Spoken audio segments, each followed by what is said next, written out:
Kate, thanks for joining us. Glad to be here. Thank you for having me. Yeah. So let's talk about this movie, The Crow, and that you were a part of. And so pretty much like how did this come about of the partnership and everything, and now this is going to be like a fan made movie. How did that become a thing?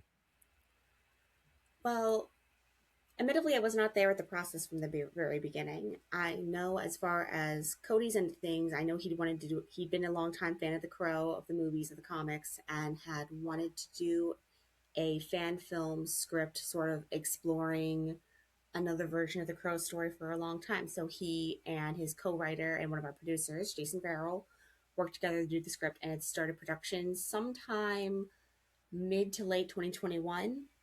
Mhm. At the time, I was still a student of Towson University, then graduated over the course of 2022, and then by oh, wait, no, got my dates mixed up there a little bit. No problem. No, this was 2023 when this happened. So graduated, just looking around for graduated from Towson, just looking around for any film work I could really get my hands on, which led me to a lot of Facebook message groups. Hmm. And I found Cody looking for an assistant director position.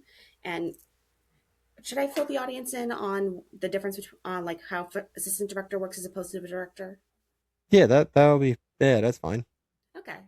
So on film sets, typically there will be a first AD and a second AD, both of which assistant director is a sort of second set of eyes and ears for the director themselves, just to keep everything on the set moving smoothly, while so the director can do their job properly.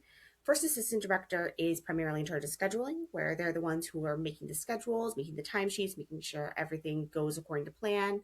They're the one they're the ones typically calling action and cut when the director can't, and then are making sure everyone like sticks to the time. Second assistant director works predominantly with the cast and crew.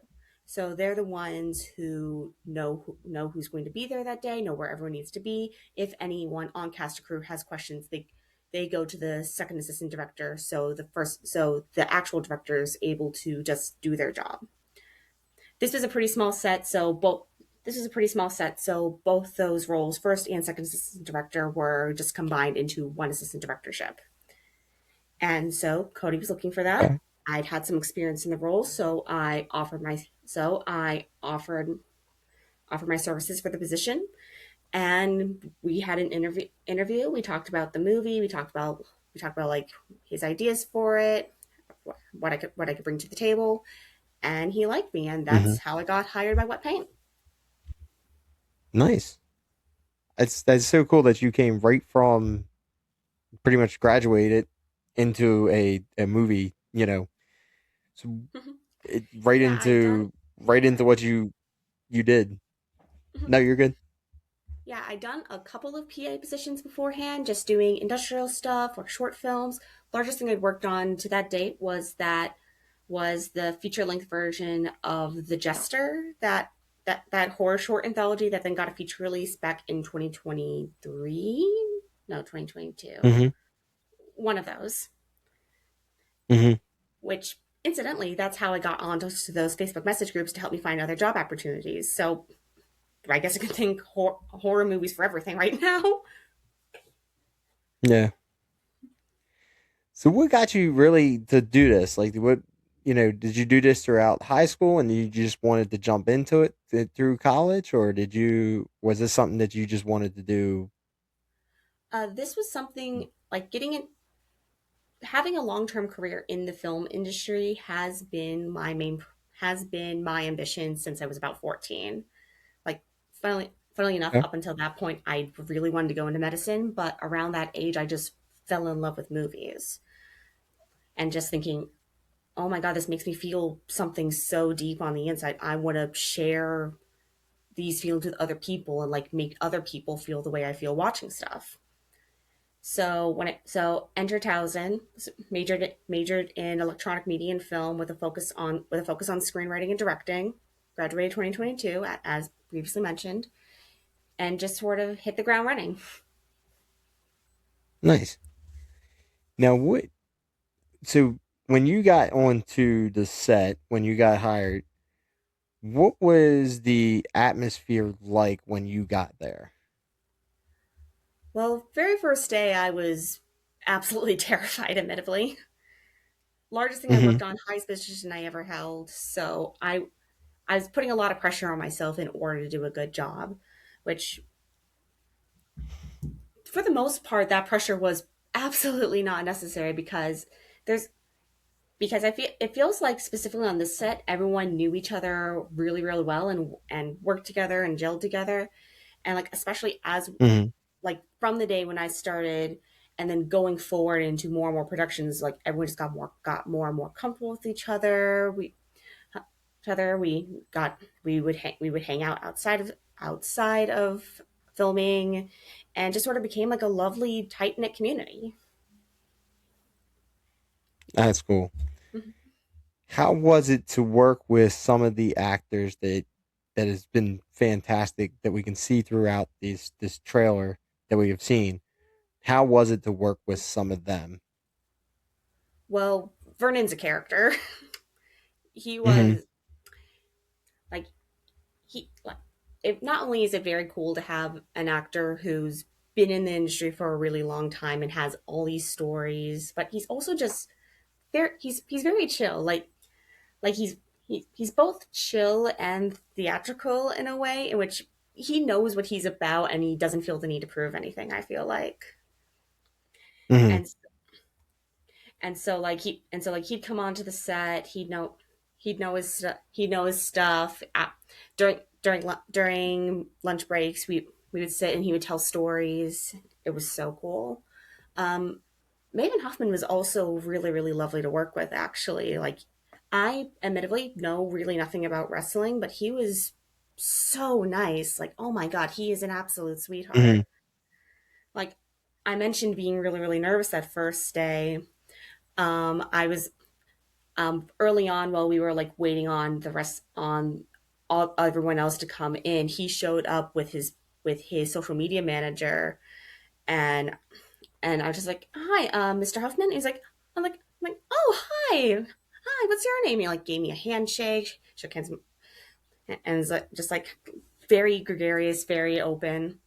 And then like later on Mm-hmm. that day, we ended up just sort of sitting by ourselves at one point and just sort of talking, in which I admitted to feeling a little bit nervous about it. And he's like, "Well, you got time to adjust these things. I mean, how old are you?" And I was like, 25.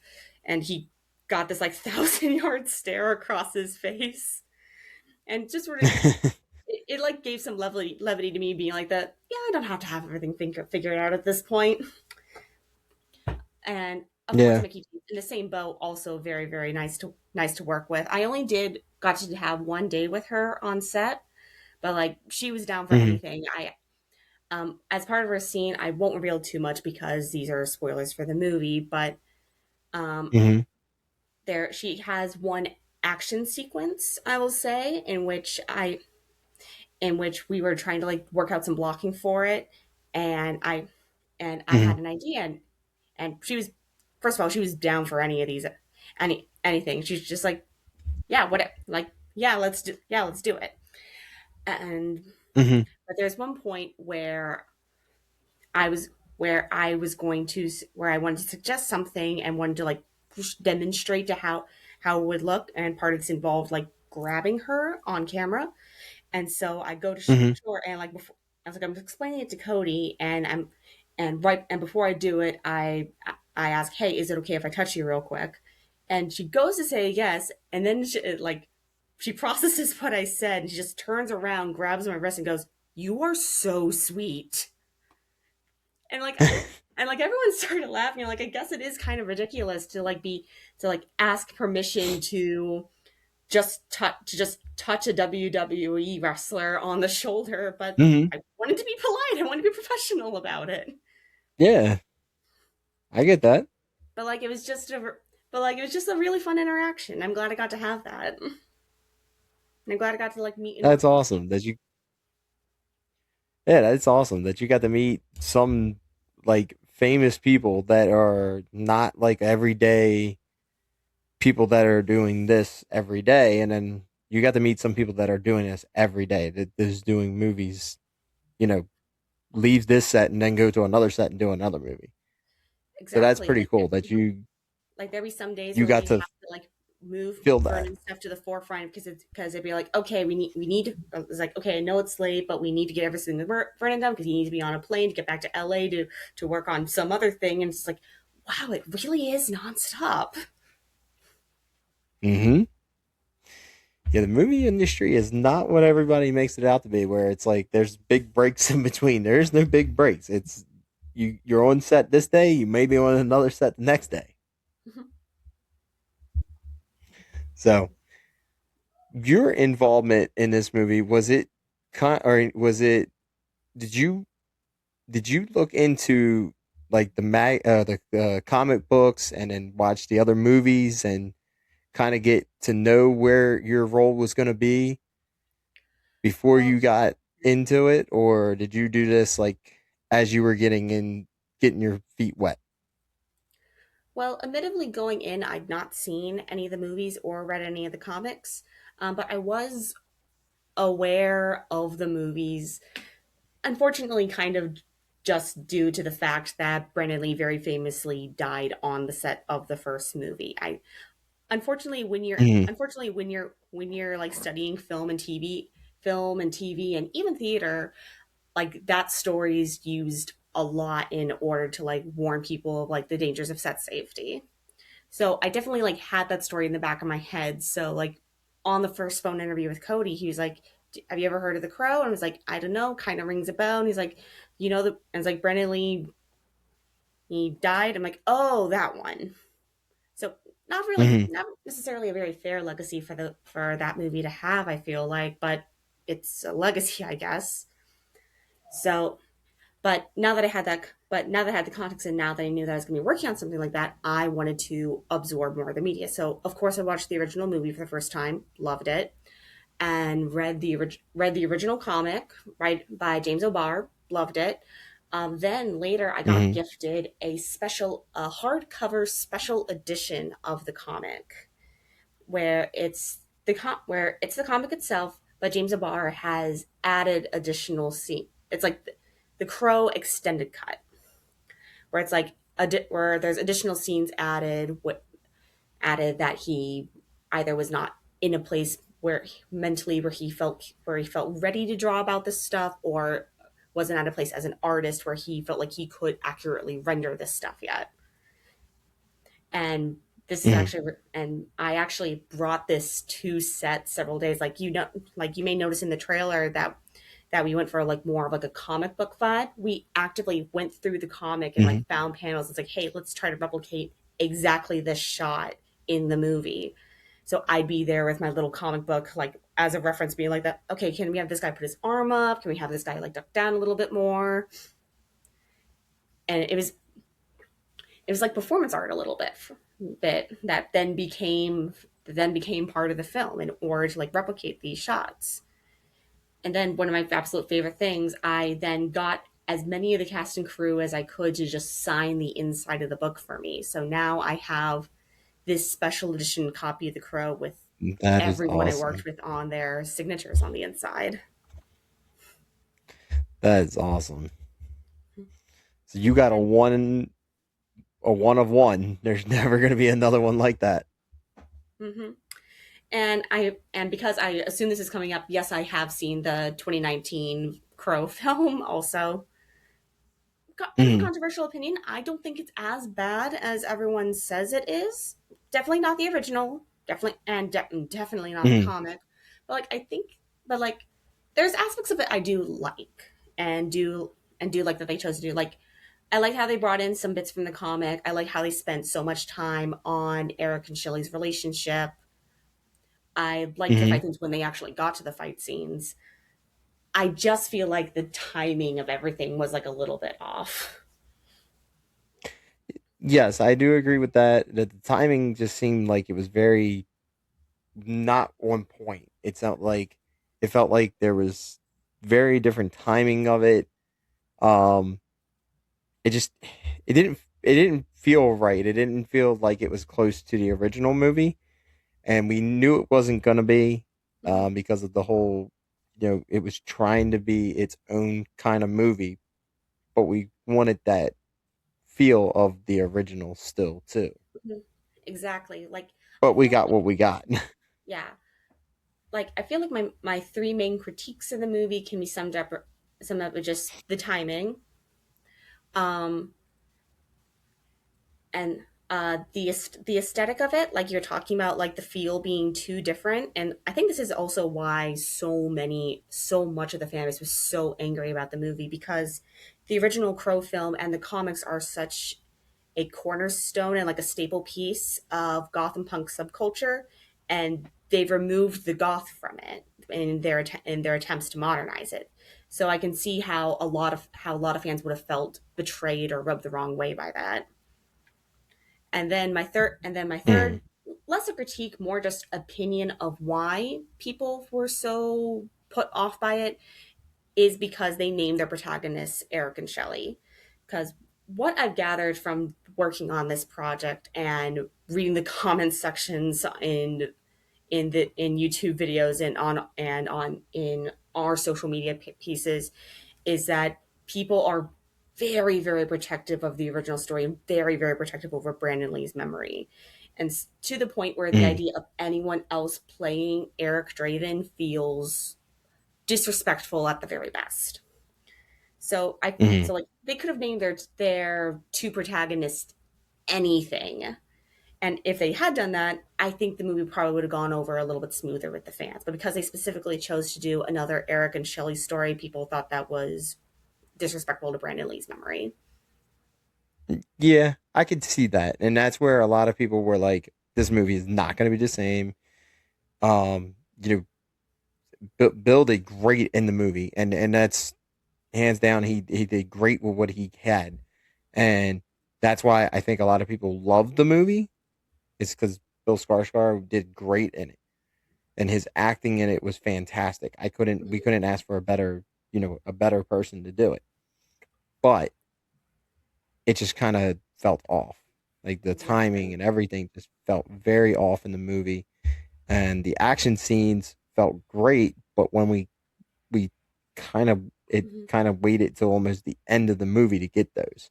Fully So waited that's until the where, beginning of the third act to have him actually put on the crow makeup. Like yeah, I was literally sitting there on my couch being like, "Come on, paint your face with shadows, bro." that's what everybody wanted. I wanted that. I was like, paint the face, because Like that's the crow. I mean, yes, that's your exactly. whole thing. But That's I your do, whole thing is the crow makeup. but I do like how they devoted like pretty much the whole first act to just Eric and Shelley's relationship and just showing them being in love and meeting and bonding. Because Mm-hmm. while Crow is a story about like grief and the nature of grief and revenge, it's at its core a love story. If the romance doesn't feel real, everything else falls apart. And I think that they did a good job with that. Yeah. If everything else wasn't there, it would have been off. Mhm. And N- again, Now, I like the nods that they added to the original comic. Like I like how they included the horse thing. I like how they hmm reincorporate back in Eric being a poet and a writer. hmm now Because I with feel this movie, and that's the thing too for this movie, with it being, you know, being the poet and the writer and where it's been taking place, um, was that a big kind of area? Was that a big thing of why it was picked, of the areas that it was shot in?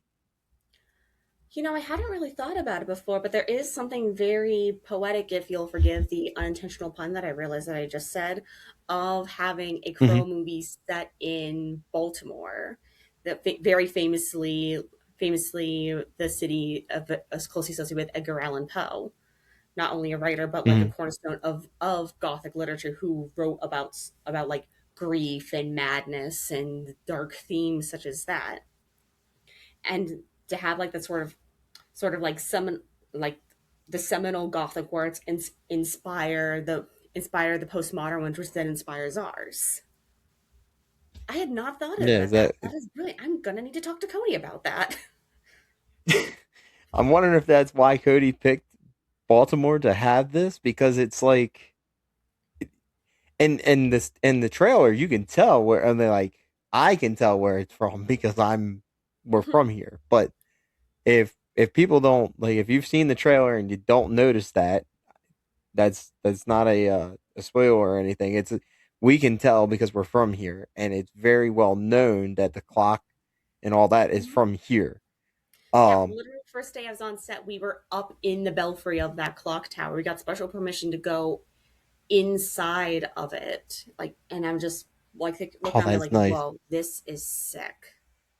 Yeah, that is awesome. I couldn't imagine being inside of that and taking, video or pictures or anything that you guys are doing at the time and doing a scene there is just would be mind blowing.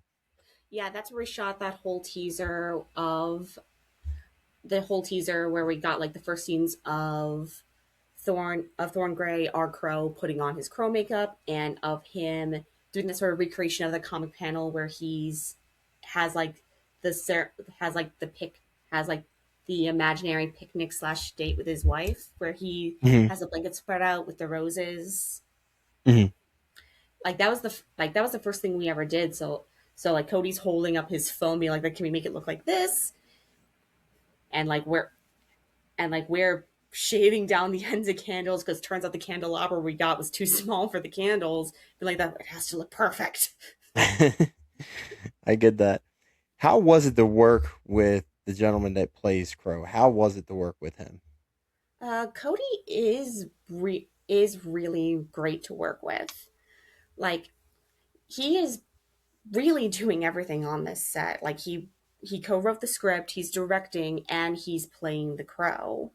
So it's a lot for him to take on. And as I mentioned, people hold this franchise so close to their hearts and are so protective over it. Hmm. So not only do we want to do a good job, but there's a lot of pressure to do a good job. For so really we usually end up like starting a little bit late because we are trying to get the makeup like just right, right? Because like the makeup, as mentioned with Bill Skarsgård, like the makeup is the Crow, it's the whole character, so we need to Hmm. like Yeah. make sure it looks good and like make sure everything's even, that shows up right on camera. And we gotta like make sure the performance is right, which honestly had me work stepping into more of a directorial role for some of these sequences because Cody would be on camera rather than behind it. Hmm. So I'd be the one. So excitingly and a little bit nerve wrackingly, I'd be the one behind the camera, being able to call the shots. And then of course he'd come over, rewatch me like, nah, let's do it again. So I could, very yeah, I can excited feel to that. be able to be doing this, but it was nerve wracking for him. I think like one of his main concerns early on was just like, Katie, what if I'm a meme? What if they make me a meme? And I'm like, yeah, that probably would be bad, but I don't think they're gonna make you a meme, Cody. No, I don't think anybody's going to. We are like really thrilled of this movie, and we're waiting for it. Do we have a time frame of when it will be out? Yes, finally, at long last. Yeah, it was a little bit of a process to finally get around to our release date because I'm not sure how far you've backtracked in like any of our social medias to like see like the production history on your own. But we had Hmm. a official premiere back in October 2025 with the idea of it being released soon after that. But then there but we ran into some issues with the edit and getting all the sound right, so it got pushed back, and then it got pushed back, and then there was a potential for a wider release, and so there was discussions with that admittedly I can't fully get into, but there was some discussions with that, which ended Hmm. up falling through unfortunately. But we still have the YouTube release planned until finally we have our wide release set. We have one. We have one more theatrical screening that's going to be happening this. That's going to be happening this Saturday, April 18th, as part of the Baltimore Next Media Webfest, and then the weekend following, April the 24th. I am going to fact check myself on that because that would be tremendously embarrassing if I gave the wrong date. Yeah, it would be the 24th. Yes, the 24th. Yep. Yep. At April 24th, we will have our wide release on Wet Paint Pictures official YouTube channel, which I believe is also going to be live with like the chat back so people can watch it in real time with Cody and everyone else. All right. That is awesome. At least now we only got a week to wait to get our release, and I can't wait for it. I can't wait to see it. At least we know it's going to be on YouTube. Is there any other chances of this getting further released, or is this just a YouTube right now?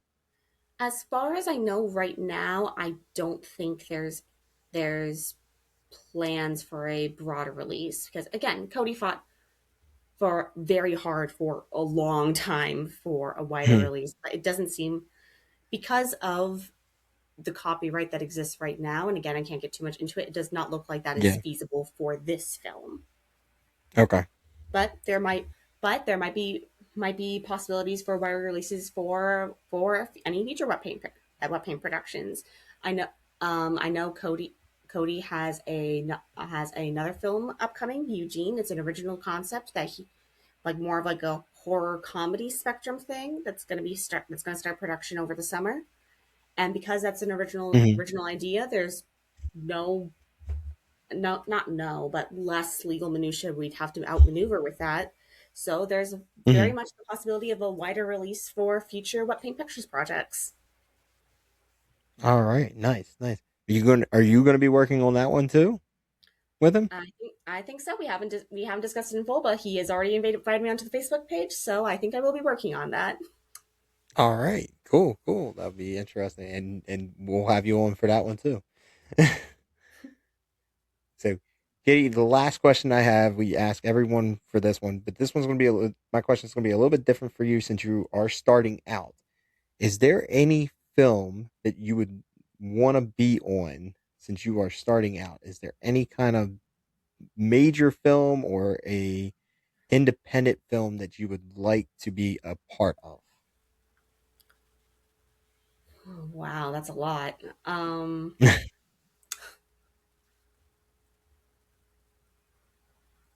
Honestly, I would really love to work with Mike Flanagan.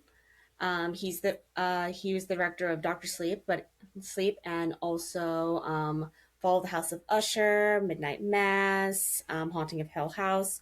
He's a fellow Towson grad and completely genius. So I would really love the opportunity to work closely with him. But moreover than that, I'd really love to like be able to get to a point where I'd be able to share my share my scripts with people and like be able to make those. I do have one feature length, a coming of age biopic about the behind the scenes of the production of the movie Rebel Without a Cause that's been in third draft hell for well over a couple years now. But I would really love to like Mhm. be able to send that out and continue workshopping it and finally get that one made and like fully be able to make my break because this fully has been my dream since I was about 14 and I want to go for it. I want to be in this world. Yeah. If you didn't really have a budget, is there like do you have a script written out of a full length movie right I now? do have, yep, I have the full length script. It was it All was right. literally So meant if to you be a didn't thesis have, project. all right. So if you didn't have a Minimum push 90 page budget thing, screenplay.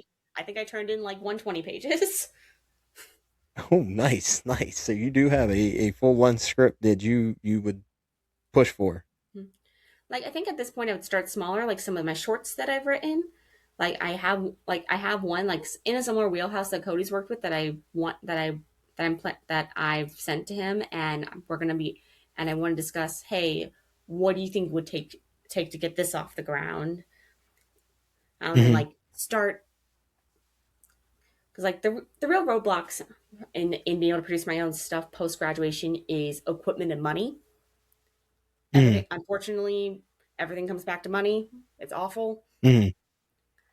But now that I've been work been working not only in this industry, not only freelance as best as I can at the time being for the time being, but also like doing my doing like my regular day job for a couple of years and like building up a little bit more of a nest egg. And then also through working with wet paint and working with other people, I now have more of a community around me of other people I know who are able to do these jobs. Hmm. So I know I have people that I can reach out being like that, hey, would you be interested in filming this? Would you be interested in lighting this? Do you could you help me with makeup for this?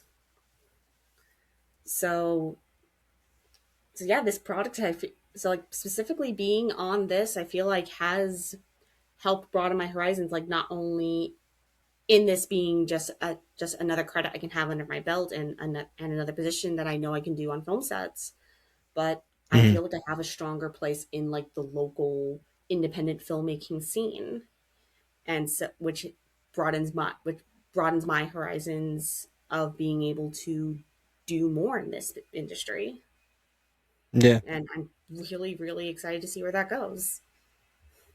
Yep. So where can anybody on social media it, show you love and support? Where can people find you? I am on Instagram and TikTok, both as Call Me Katydid, literally CallMeKatydid, Hmm. and then I am on YouTube as Katydid 99. Okay. And where can they show their love and support for this film that you guys are doing right now? You can check us out at Wet Paint Pictures on any social media platform. We're most active on Facebook, but we also have our Instagram, our TikTok, and of course our YouTube channel where Days of Sodom is going to be premiering in April 24th, 2026. All right, cool. Katie, thank you for joining me today, and thank you for giving us your little bit of time that you gave us today. Thank you so much for inviting me on. It was a pleasure. Yeah.